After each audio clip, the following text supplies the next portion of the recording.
This is Sean Manaher with RJ Adams from Book Marketing Tools. We just got done with this episode with Hugh Howey, and wow, I was impressed. Not only just to hear from the one and only Hugh Howey, but really got to know him. His personality really came through on the episode. And we talked about a bunch of different things: author earnings, optimal pricing, how authors should be thinking about pricing. Not only that, their mindset with writing their books and what that's all about. We got into some industry news, DRM, talked about Kindle Unlimited, a bunch of different things. We're kind of all over the place, but it's a really good episode. So let's not wait any longer. Let's jump right into it, but stick around to the end and we'll be wrapping it up. See you then. Accelerate your book marketing success with Publish, powerful, affordable book creation and marketing tools that help you reach new readers, track their engagement with your work, build your author brand, improve discoverability, become a more effective marketer. Start your 30-day free trial at publish.com. Hey everyone, Sean Manaher here with the Author Hangout. So glad you can make it today and listen in. Today we have Hugh Howey. He's an international best-selling author. And Hugh, so glad to have you on the show today. Yeah, thanks for having me, man. Yeah. And we're going to just run through it. We have about 100 questions for you. We have all the time in the world, apparently. But no, seriously, really glad to have you on the show. I know that RJ, and for those that have not seen the show before, this is RJ's first time being on the show. I wish we had one of those animations for clapping. But glad to have you on the show too, RJ. Hey guys, glad to be on here. I'm no longer hiding behind my screen of invisibility, so cool. And we'll get right into it. Hugh, for the 2 or 3 people who actually don't know who you are, can you explain your self-published journey a little bit? Yeah, guess I started with a small publisher with my first book, and this is back in 2009, and decided to self-publish my second book, and I've been doing that ever since. And just worked at a bookstore and wrote stories on the side, and my I think it was my 7th or 8th published work took off and allowed me to quit my day job, and been just writing and traveling to support the book and the publishers around the world who've picked it up since. And just I blog my thoughts on publishing, but I've been doing that for a long time, since I was a bookseller. It's just now I've got 2 or 3 people who actually come onto my website and read my bad ideas. Yeah, they're pretty bad. They're pretty bad. What kind of books do you write? A little of everything. I've written horror, young adult, space opera, dystopian, children's picture books. I helped with the graphic novel adaptation of Wool. I'm writing a romance novel right now, so I like all kinds of books as a reader, so I'm excited to have the freedom to write whatever I want. I get pressure from my publishers to write books that are identical to the last thing that sold really well, but I get to ignore that and just write the stories that I want to read. Yeah, you mentioned that you're working on a romance novel. How did that come about? It's an idea for a story I've had for a long time, and to be honest, most of my stories have romance in them. I don't know that you could write a successful story without some kind of love interest, because you're writing about people, and it's like the central focus for a lot of people's lives is their partner, or the search of a partner, or the loss of a partner. So Wool, The Plagiarist, the Molly Fied series, The Hurricane, they all have a romance at the center of them. I think what makes what I'm writing now, what I would consider a romance novel, is that the romance is the plot rather than a central theme within the plot. And I think romance novels have to have a happy ending. I think it's just part of what the readers expect when they pick up a romance novel.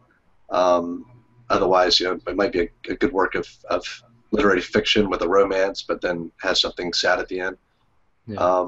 So it's not too big of a stretch for me to write this. It's similar to other works I've read. It's just written. It's just making that these two characters and their feelings towards each other, the central theme. Did you read a lot of romance novels and have favorite authors over the last number of years that you said, you know what, I really like this romance author to inspire you? No, I try not to read within the genres that I'm writing. I worry more about it closing me off to things than it inspiring something. If I see anything similar in another work, then if I have an idea that's similar to that, then I have a hard time publishing it. So I draw on my favorite works from just being a reader. In high school, one of my favorite reads was Jane Eyre, and I went on to read it a couple more times while I was in college and afterward. And that's the kind of romance story that I like. I also really enjoyed the romance aspects of War and Peace. And it's interesting, when I started reading that book, the peace parts were the parts that I hated. I want to get to the war parts, but by the end of the book, right, the war parts were boring to me, and I wanted to get back to the intrigue and the romance.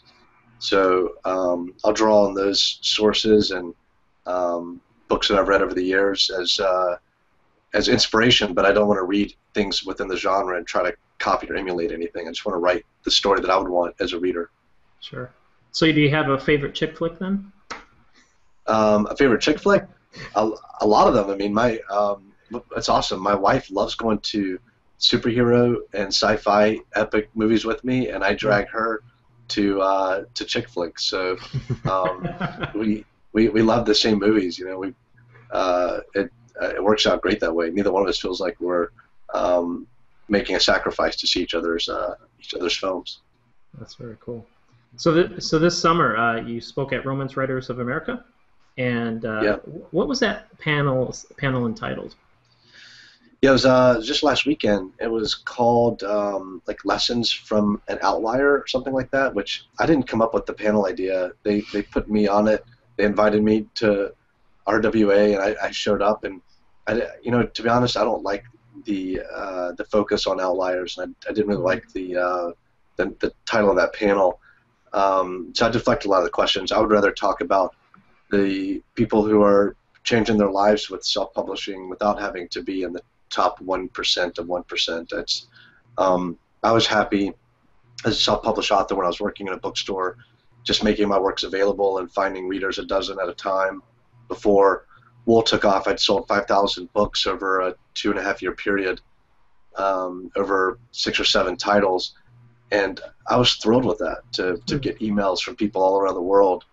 And I know people now who are having, with their first book, having similar success, and they agonize over, I've only sold 5,000 books, and I'm thinking, like, that's more books than I ever dreamed of selling when I started off. So I think those are the stories that I like and the things that I want to celebrate about the ability to reach readers directly. There's a lot of people out there making a living, making enough money to qualify as a side job, and they're not outliers. They're people who have dedicated themselves to the craft of writing, and they keep publishing quality material, and it's changing their lives. Yeah, and obviously they're playing off of Malcolm Gladwell's book Outliers, and even in that, is it just, you think it's just humanity always wanting to look at one person and say, oh man, they're the outliers? Is that the push why people might come to somebody like yourself who's had some success and say, well, he's the outlier? Yeah, I think it's a natural inclination. When I started getting contacts from the media 3 years ago, my response was like, y'all, you should have contacted me 4 or 5 months ago. My life was much more interesting then, because now it's, being struck by lightning is something you don't have control over, and it makes the news. But it's the people who write every single day and grind it out and produce quality works and get fan mail and get real sales, and it starts paying a utility bill every month. To me, that's the interesting story. So I've tried to direct people. NPR got in touch with me a couple weeks ago, and I said, the person you want to talk to is this guy, and pass them along to someone else who they interviewed. And CBS came to do a TV show about me a couple years ago, and there was a couple sitting right beside me that had a much better story. And it's been part of my, it's a piece I wrote for Solana a while back too about this, about the real story of self-publishing, and it's not people like me. It's people that you've never heard of, and their lives have been changed by the democratization of literature. And that story is finally starting to get out a little bit at a time, but I'm much more interested in that than the outliers. Cool. So, RJ, you got a question? Yeah, so earlier in 2014, you rocked the publishing world with your author earnings report. Can you tell us a little bit about what your hopes were with releasing that report, what your findings were, and how it's kind of evolved throughout the year? Yeah, so it's part of that combating the outliers dialogue. A couple years ago, I started casting out to hear from other writers who've had success at various levels of self-publishing. I want to hear how many people had sold $200, $500 a month, with their ebooks, and I got a flood of responses, hundreds, in a thread, private messages, emails. Now it's I've heard from thousands of people who've had this level of success from self-publishing. So when a researcher wrote a program and did some data analysis about Amazon book data on all their subcategories, all their bestseller lists, when they saw the results, they realized that this was a big story and sent me a copy of the preliminary data and said, hey, I think this is the story that you've been trying to tell. How can we get this out there? And we decided to start a website to catalog our findings. And what we found was that, and Amazon had already announced that like 25% of their top 100 selling books, in 2012 were self-published. Well, everyone calls these exceptions, and what the data shows is that we can now count like 120,000 books. And so wow. It's a massive sample, and it's every book that's ranked on Amazon on any subcategory list or subcategory. So we're gathering that many books, and we're able to say like, hey, 30+% of them are self-published. These aren't exceptions. It goes all the way down. We're also able to look at the average ranking of these books, and it doesn't matter what sales per day you assume for each ranking because they're evenly distributed. So however you affect, self-published books, you affect all the other books as well. It's like raisins interspersed in a muffin. You can make the muffin bigger or smaller, but the distribution of raisins is going to expand accordingly. Mm-hmm. So however you tweak these numbers, knowing the sales price and what the royalty rate is for self-published authors and traditionally published authors, we were able to find that every day that we've looked, and we've now done 4 or 5 snapshots over a 6-month period, self-published authors are bringing in more daily royalties on ebooks than all the authors from the big 5 publishers combined. Mm. Wow. This is massive. I mean, people said before that self-publishing success was only 99-cent ebooks. It was only a handful of people at the very top. They don't sell well in the mid-list and farther down, and we've the data dispels all of those ideas. Wow. So has there been any backlash from this? It seems counter to what most of the news reports and everything. Have you experienced some backlash? Yeah, but only from people who are trying to sell competing data. We've seen Philip Jones, who has connections, and past employment with Nielsen Bookscan, has been very critical of this data. Nielsen Bookscan sells data that tracks ISBNs that only captures, 60-70% of the market of print, and captures none of the self-published market that doesn't use ISBNs. I don't buy ISBNs from Bowker. So, there's millions of sales not captured by me. I know a lot of self-published authors don't use ISBNs. So, their industry is being upturned, and they're very angry about that. And so they've lashed out. And people at Digital Book World, that they've sold, self-selected surveys from people who, a lot of them haven't even completed their first book, and they've tried to sell this really bad survey data to publishers for $300 a pop. And wow. They're angry. They've had every employer associated with them has come at the report, but none of their criticisms hold any water. We've we've done everything we can to break the data. We've taken people that we are pretty sure are self-published authors out of the self-published category because they publish under LLCs, and unless we go through and hand check each one, we don't add them in. We make assumptions about how much Amazon takes from publishers that we think is lower than reality. So we've done everything we can to handicap self-published authors and give traditionally published authors like every single benefit.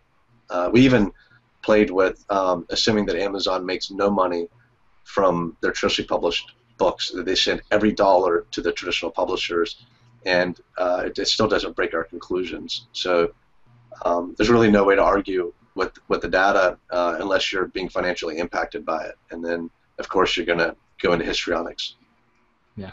How does that help the individual author to understand this? And this is all found at AuthorEarnings.com, is that right? Yeah, AuthorEarnings.com. Well, you know, a lot of authors are in the situation that I was in back in 2009, where I had an offer for my second book from the publisher, and I enjoyed the process with the first book, but I saw where the future was heading, and that these books were never going to go out of print, that I was going to be responsible for every sale, and that I wasn't making a fair percentage of the proceeds. You know, the publishers, their offices are in Midtown Manhattan. The people that work there, these are really, I've been in these buildings, are really nice. It's really expensive real estate. The people who work there have health insurance and nice salaries, and they have a job year after year after year. Whereas, you know, authors get dropped if their book doesn't perform. They don't have benefits and health coverage. They're paid 12.5% to 17%, where the retailer and the publisher are making a lot more. And without us, there are no books. And when I realized a long time ago that we're paying basically like an 85% loan. We're taking an 85% loan, or a loan with 85% interest for services that are one-time services. So I decided to pay a cover artist, pay an editor, pay a formatter, put the book out there and own the rights. I can move it if a retailer has policies I don't agree with, or they change their terms of condition on me. I have complete control. And the level of satisfaction that comes from that is, to me, even greater than the financial benefits of self-publishing. Having that power of self-actualization, you can't describe the difference it feels when you go from a publisher where you have to email or call to try to get one thing tweaked, and being able to just do it yourself. It's an amazing feeling. And it's not like you don't have a team. You know, you just have a team that you get to choose. I get to work with the editors and cover artists and formatters that I enjoy working with, not the ones that I'm assigned to. Very cool. That's awesome. In the July 2014 report, you found some interesting data about using DRM, or whether you should not use it. Can you explain what DRM is to our listeners and what your findings were about using it? Yeah, so DRM stands for Digital Rights Management, and it's the encryption that you put on any electronic form of entertainment. You know, music has dealt with the DRM issue, movies, TV shows, video games. So it's a big issue. It's been a big issue with video gamers who've often said that if you get rid of DRM, we'll buy even more of those games. And the companies that have experimented with that have had pretty phenomenal success. So what we found, we can look at books that have DRM and those that don't. We found the ones without DRM are outselling the ones with DRM at every price point. I don't know that correlation is causation. I think what it tells us is that DRM is not going to hurt your sales, or not having DRM is not going to hurt your sales. But it could be that the people who are the savviest in other ways are also savvy when it comes to not hurting their consumer. I mean, this hurts the readers who just want to be able to move the file around and read it wherever they want to. The hackers can bypass DRM with a couple of clicks, and your book is going to get pirated anyway. And if it's not getting pirated, that's a bad sign. It means no one wants to read it. There's no demand for it. Yeah. I used to agonize over the fact that I couldn't find my ebooks on piracy sites, and once they started showing up, I saw that as a really good sign that I was starting to get some traction in the readership. That's cool. That's awesome. So in that same report in July, you had some findings regarding like the genres one writes in. What did you discover there? Well, it's you asked earlier what we hoped the result would be of AuthorEarnings.com. Before the report came out, there was just one attack on self-publishing after another coming from the traditional side. We heard that self-publishing is like a volcano of shit spewing everywhere. We heard that we're third-class cattle. We heard that only people who are rejected from publishers do this. There were just one report after another. You'd have someone write on Salon, which is one of the websites that just loves bashing on self-published authors. You'd have someone self-publish a book and 2 weeks later write a clickbait headline about how they self-published and their book didn't sell at all. 2 weeks after publishing their first book. So when we saw the results from AuthorEarnings, we were like, look, all these people can say whatever they want, but readers are choosing to read these books, and writers are publishing them, and everyone's benefiting from this. And as soon as we published it, like a lot of that rhetoric just disappeared. And where we are now, 6 months later, is the same people. You have traditional publishers saying that self-publishing is no better than traditional publishing. And like, just pause to consider how far we've come in just half a year. If you self-published, you were third-class cattle. You were drag. You were spewing shit. And now, anyone claiming that self-publishing is better, like, no, okay, it might be just as good. But it's not better than traditional publishing. And now we have stories like traditional publishers still have something to offer authors. Like the change in tone is just remarkable, and I think it better reflects the reality of what publishers do offer when you look at how much they pay. So one of the few, you asked about the genres in this new report, one of the few things they can still cling to is that it's only romance, it's only science fiction. Well, this report blows that out of the water. It shows that the reason people say that is because self-publishing is utterly dominating those genres. But in every other genre, self-publishing has made incredible inroads, even in literary fiction, in children's book, in nonfiction, in mystery and thriller and suspense, which is the #1 genre for traditionally published books. So the advantages of self-publishing and the economics work regardless of genre. What we've seen is the readers want a lot more of certain books than they do others. Traditional publishing houses have not served that demand. And that's left a huge pent-up demand that self-published authors are tapping into. I don't think we'll ever see editors publish as many romance books as readers want, because they have their own taste and they really wish people were reading more literary fiction. As someone who reads literary fiction, I understand that impulse. I just can't imagine trying to foist my taste onto the larger public. I would publish the things that I was passionate about, but I would make sure that I publish as much of what readers wanted as they could possibly consume. So beyond what you've created so far with the AuthorEarnings.com, what kind of data and stats will you be looking for in future reports?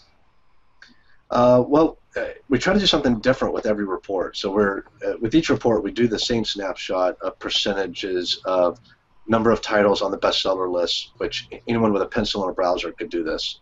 It's not disputable. It's a count of who published how many books on these bestseller lists, and now we're counting 120,000 deep, which is a massive sample size. No one else is doing anything like this.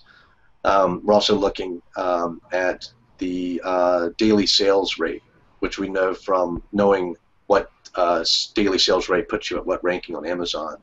That gives us the gross earnings for each book and also the gross income to the author, because we know what self-published authors make and traditionally published authors are getting a lockstep 25%. We know Amazon published imprint authors generally get 35 gross or 50% of net, so we can make really good calculations for those things. So those are the same.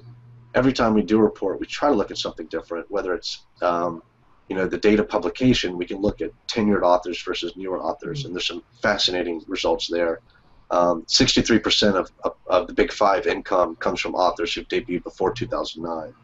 So the big names who have been there for a while that they keep publishing and promoting, and their backlist. That those combinations account for 63% of the revenue. So if you're just starting out today, one of our graphs shows you, like, it's self-publishing is even better for people when they look at the disadvantage they have if they aren't in the game from before 2009. With future ones, we're going to look at things like Kindle Unlimited and the effect that that has on earnings and ranking. The way that borrows affect ranking will introduce some interesting conversations and questions into our analysis. One of the things we've already looked at is the average royalty paid to self-published authors. It comes out to like $1.98, which is very close to what Amazon tries to maintain with its lending library payouts of $2. So obviously Amazon has even better data than we do. They probably know this is the average payout for across all self-published books, and they're paying the same amount per borrow that we earn per sale. I think that's very interesting. It also means that our data won't be disturbed heavily by the Kindle Unlimited rankings. So a lot of interesting things going forward. We're always trying to figure out something new to look at. It's just a lot of data to wade through. I want to introduce you to Publish, an innovative, award-winning book creation and marketing platform that is changing the way writers share their stories and reach and engage new readers. Thousands of authors around the world use Publish to grow their audience, track engagement, and build a dynamic author brand that drives sales. I love that the company's founders are professional writers who know what it takes to be successful and make money from writing. They understand that today's authors need feedback and a strategic marketing plan to be successful, so they built real-time social metrics and educational tutorials right into the platform. With Publish's affordable Authorpreneur dashboard, you'll have a whole suite of simple, professional, cutting-edge marketing and creation tools at your fingertips. Publish gives authors competitive edge in today's crowded book marketplace. I recommend you sign up for a 30-day free trial today at publish.com. What's your take on Kindle Unlimited? Is it good for authors, bad for authors? I think it'll be good for some authors and bad for some authors, just like any change to the system. I think for a new author starting out, I mean, when my big breakout came when I joined Kindle KDP Select in 2011, late 2011, when the program first launched. There were a lot of advantages to those 5 free ebook days that they had. Those advantages have eroded over time, but you can opt in for 90 days and then opt out. If I was just starting out today, my strategy today, if I was just starting out, would be to write 4 or 5 complete works, maybe 6, mix of novels and novellas and short stories. And I would publish them in rapid succession, and I would go all in with KDP Select. And if I have traction within 90 days, I would maybe pull out and put my ebooks elsewhere. But it's no different than the way bookstores would get a book for 3 to 6 months, and then once they no longer sell there, they're pulled back, and now they're only through remainder sites or used bookstores or online. We've had windows of opportunity before with different publishing decisions, and I think every author is going to need to try to figure out if the advantages outweigh the disadvantages. People can also decide for each individual book and experiment, but I think I'm not a big fan of the subscription models in general. I think they pay too much for a read and they're not sustainable. So from the retailer's perspective, I don't understand them. From the reader's perspective, it looks too good to be true. I think retailers shouldn't be doing full payouts for books that are not owned, that are only borrowed. I think people feel like they're reading for free, even though they're paying $10 a month. And a lot of them might buy a book that they read for free because they want to own it. I know I've done that before with Kindle Lending Library books.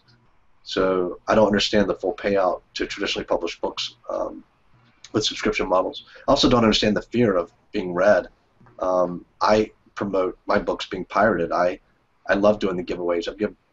The book that allowed me to quit my day job is now permanently free, and it leads to sales. And so these are even better than free giveaways. These are they feel free to the reader, but you're getting paid $2 per borrow. So I'm not sure I understand the fear from the writer's side. Gotcha. You mentioned some of the advantages and disadvantages. What do you think those are about using Kindle Unlimited, especially for like the author who isn't earning a lot, who is just starting, who is still trying to find their readership? Well, the disadvantage is the exclusivity requirement. It means not having your ebook elsewhere. The advantage is the increased visibility. You know, there are limited, right now you don't have a lot of traditionally published books in that system. So, and readers can sign up for a free month trial of Kindle Unlimited. When I went to try it out, I saw a book that had been wanting to read, and it said try here with a free month trial of Kindle Unlimited, and it was like click a button and the book is on my Kindle, and I'm reading it. It was so easy.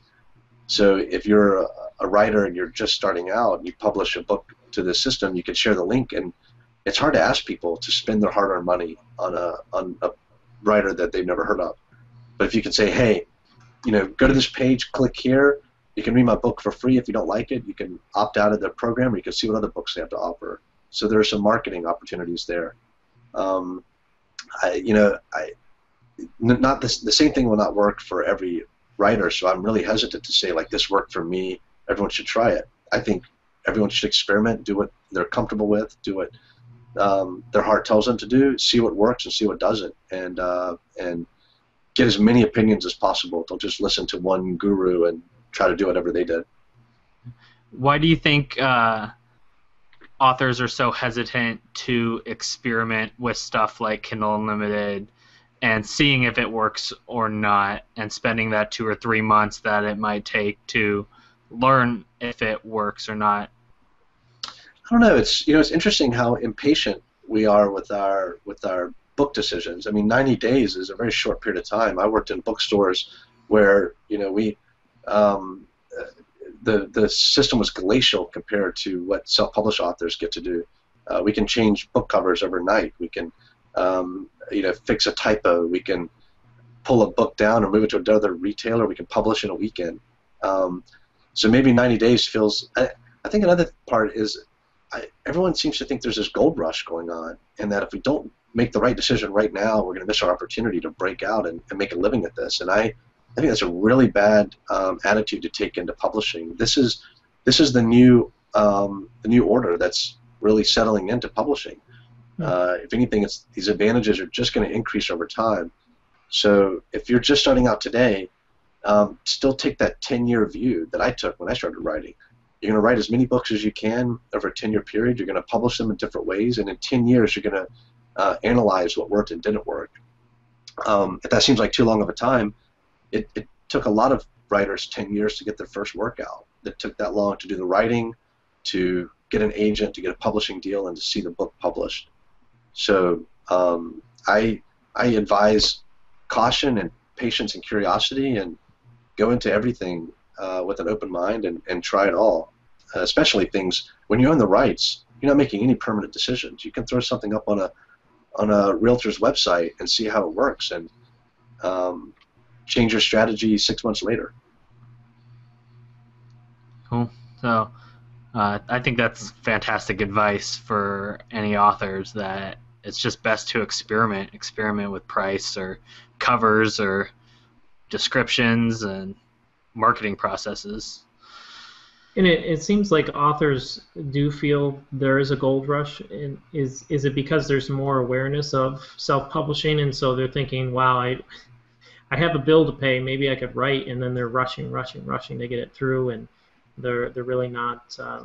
They're feeling like they don't have maybe the same opportunity as others, and they see people that are successful. They're like, oh my gosh, I got to do what they're doing, and they rush into things.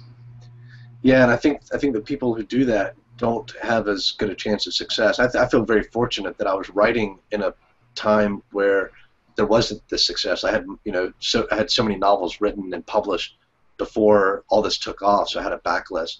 And I think if people think of their writing as backlist rather than frontlist, that's a huge advantage. When I'm writing a book now, I'm not writing it thinking like, I got to get this book out there and get it selling now.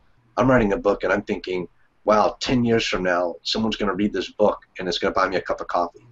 I keep my expectations really low, and I stay as grounded as I can with the potential of everything that I write. And I think, only a handful of people are going to read this, and they're going to read it years from now.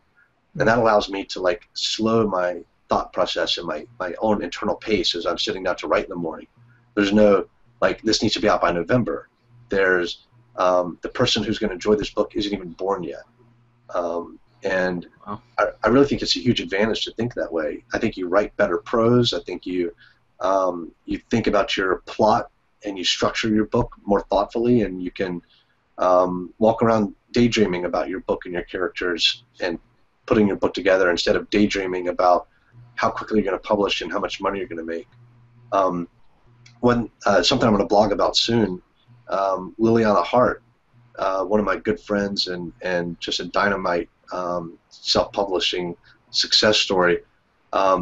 She has an idea that people should publish quite a few books all at the same time, and then release another book a month later. And there's reasons that works. And a lot of the success we've seen from people that came from traditional publishing has emulated that release cycle, where they had a lot of backlist that they got the rights to, and they got it edited up and they released it all rapidly. And so I think that quick pace of publication is only possible if you take the long view of the writing process. I don't think there's anything wrong with, writing, saying, look, I'm going to write 1 or 2 novels a year, and I'm going to query them to agents. I'm going to give feedback. It doesn't cost you anything to email your book out to agents. And maybe someone's going to say, hey, I love this, and I think I can get it published for you, and you engage in that conversation. Maybe they say, this would be good, but I think it'd be better in third person or something. And maybe you agree, and you decide to do some rewrites. But while you're doing that, you're writing more books. And when you have 3 or 4 ready to go, you release them, a week or a month apart, and take advantage of the extra visibility you have from all those releases. I really think the yearly release cycle is death for authors, and for some reason that's the cycle that publishers have embraced. Oh.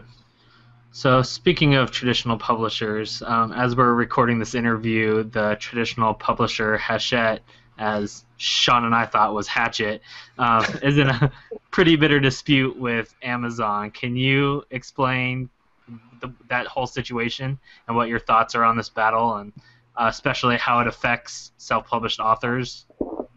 Well, it's great for self-published authors. It's Hachette is fighting for higher ebook prices, and that's the reason self-published authors have really been able to dominate the way they have. And if you look at our reports in ebooks, as a group, we're making more money than all of the big 5 combined, and that's because people are gobbling up our stories at half and third the price, and we're still making 2 and 3 times as much for each sale as a traditionally published author. Hachette has they've done this in the past with they colluded with several of their competitors. Eventually, all 6 of the big 6 got in together, with Apple as kind of the ringleader. And this isn't speculation. You can read the emails between their CEOs talking about who's in and who's out, and how they can pressure another person in, and how they can cause damage to the people who are holding out. And the goal was to break Amazon's $9.99 price point for ebooks. Publishers want to protect hardback print sales by having $17.99, $19.99 ebook prices, so people don't buy those and buy the hardbacks instead. They used to delay the ebook release the way they do paperbacks, and this is not good for authors. People aren't buying hardback fiction from authors they've never heard of. It's death to these debut authors. And publishers are persisting in this lunacy because the margins on hardbacks are so much better, and they're fixated on that. They can make more money selling more books as ebooks and paperbacks, but they have the mistake of thinking that there's a limited number of people who want to read, and that's not the case. Everyone has to decide what they want to do with their entertainment dollars, and if it's a $30 hardback or a $12 movie in 3D, a lot of people who used to read a lot are going to movies or playing video games or doing something else with their time and their money instead. So this debate between Amazon and Hachette now is the same one that was happening in 2010. Amazon thinks that that publishers, authors, readers, everyone will be happier, make more money, buy more books at a sane price point for ebooks, which is what we used to, they're looking at a price that we used to pay for our paperbacks. So readers certainly seem to agree with Amazon. There's a lot of writers who just hate whatever Amazon does. If the two companies were arguing the exact opposite, I guarantee a lot of the players would be on the same side of this. If Amazon was arguing for publishers to raise their ebook prices, they'd be called, money-hungry corporation just trying to screw the reader and make as much money as possible. And Hachette would be the savior of literature for fighting to make ebooks more affordable. So, I don't trust the opinions of a lot of people on both sides of this debate. Of course, I get accused of being a self-published author who is taking Amazon's side. I have over 30 traditionally published book contracts all around the world in over 30 countries. I published with Simon & Schuster and Random House. I love my relationships with them. It hurts me to argue for Amazon's side because lower-priced ebooks are going to compete with my ebooks. I have absolutely makes no sense for me to argue this standpoint, except that I'm a book lover and I'm a reader, and I just approach situations with logic. And what Hachette has done in the past, which was illegal, it's just as ludicrous as what they're doing now, which is to not negotiate with Amazon and hope they can use their own authors as shields in this PR war against affordably priced ebooks. Makes absolutely no sense to me, and it baffles me that anybody is taking Hachette's side in this at all, especially with the past history of these two companies. It's not like this is happening in a vacuum where we have to guess which company is lying to us and if their motives are sincere. We have years of behavior to look at too. So you mentioned that Amazon wants lower prices. Do they have any data or anything that kind of backs up that the lower price is better for everyone involved? Yeah, and when I say lower price, I'm obviously talking about the traditionally published ebooks that are at $14.99, $17.99. They don't want lower prices all the way down to free. They want to make money as well. What they want is optimal pricing. So self-published authors are getting a lot of pressure to raise the price of their ebooks because a lot of them sell themselves short or try to use really inexpensive pricing as their only advantage. So recently, if you log into your KDP dashboard to set up a new book, Amazon will tell you, like, hey, most books in this genre sell better at this price, and they're just using all of their data to help you. And in that case, they're telling self-published authors you should be charging more.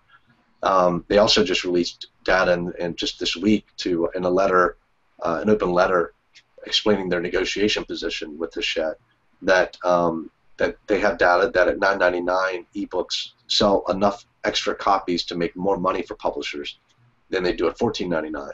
Not only does it make more money, but it gives you a bigger audience, it gets more people reading. There's you can take any argument and go argument ad absurdum, where you exaggerate everything to see what effect it has.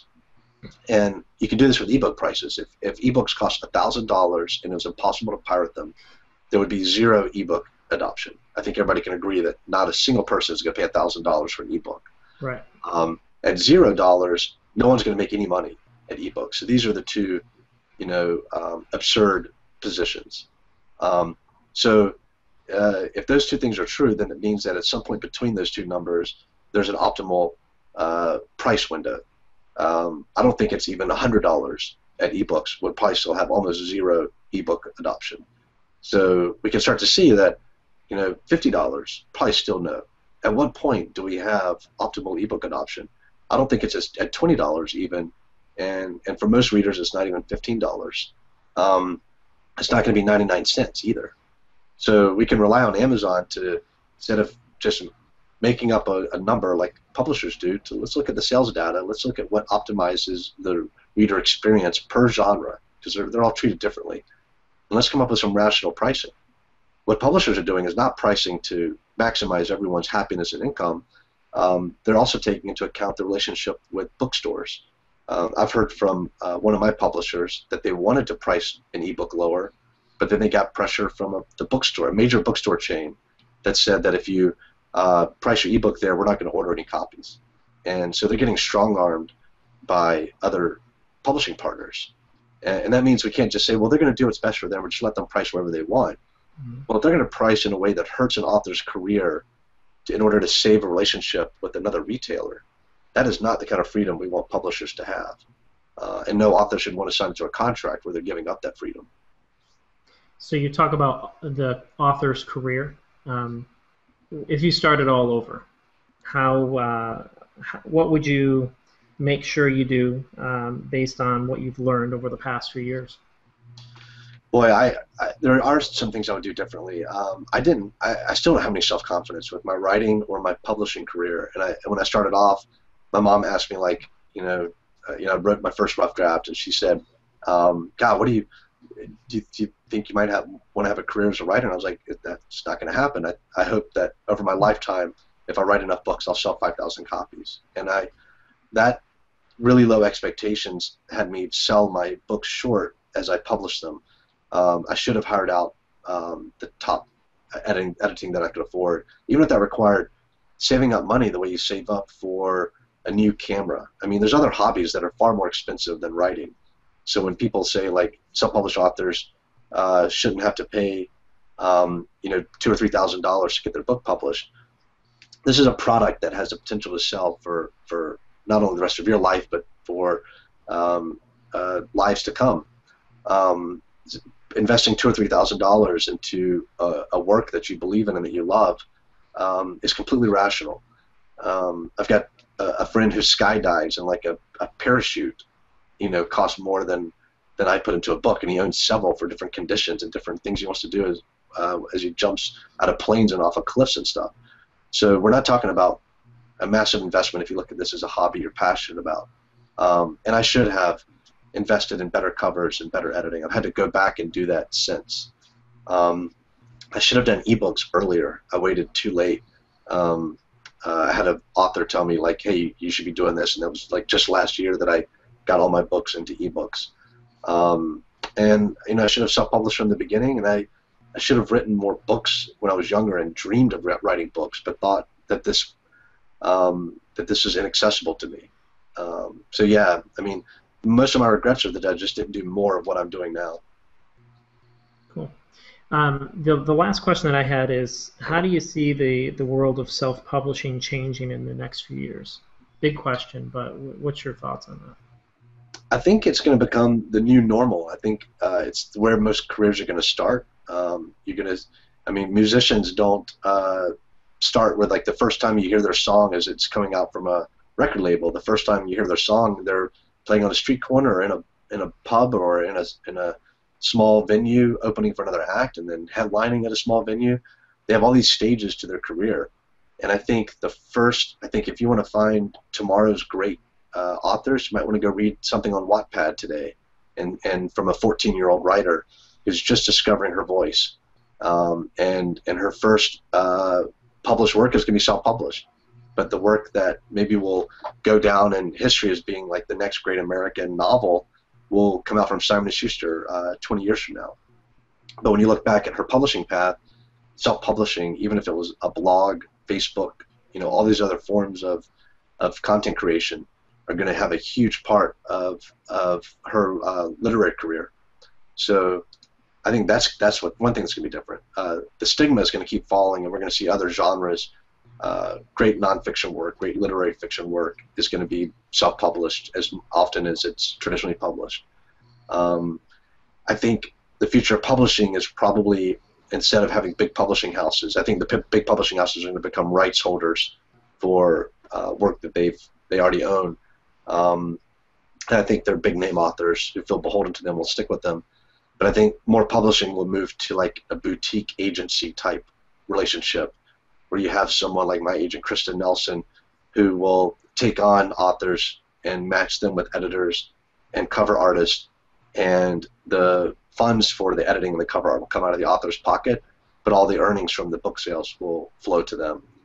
And maybe that agent publisher gets 15 or 20% of the proceeds for all those works. But I think you're going to see that, and I think a lot of those agents are going to come from people who had writing careers, like something I might do. where I would have my own imprint and just invite people like, hey, if you want to work with me, I'll give you my editorial feedback, find cover artists and editors, and it's not, you won't work with everyone because you're time limited, so you work with the books that you're passionate about.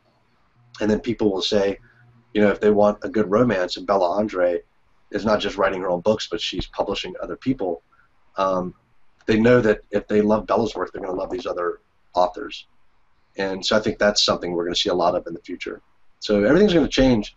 It's changing in other entertainment sectors, so it's going to keep changing in the world of literature as well. Very cool. Thanks, Hugh. This has been a ton of fun. We'd like to let people know where they can find you, how they can get connected with you. Where do you want them to go today? Go to authorearnings.com and read those reports. And I blog heavily about my thoughts on publishing for what they're worth. Feel free to ignore everything I say. There's plenty of people out there with different opinions, and we'll find out 10 or 15 years from now if anybody got any of it right and how wrong all of us were. But if you go to hughhowey.com, there's a lot of my thoughts there, and probably more than anyone should read.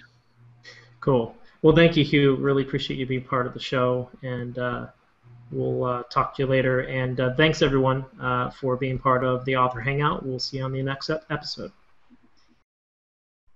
Are you confused about what you should be doing to promote your book? Luckily for you, our Ultimate Author Checklist is here to help. We walk you step by step through building your book marketing engine so you can actively and passively sell more books. Go to theauthorhangout.com/free guide to get our free Ultimate Author Checklist.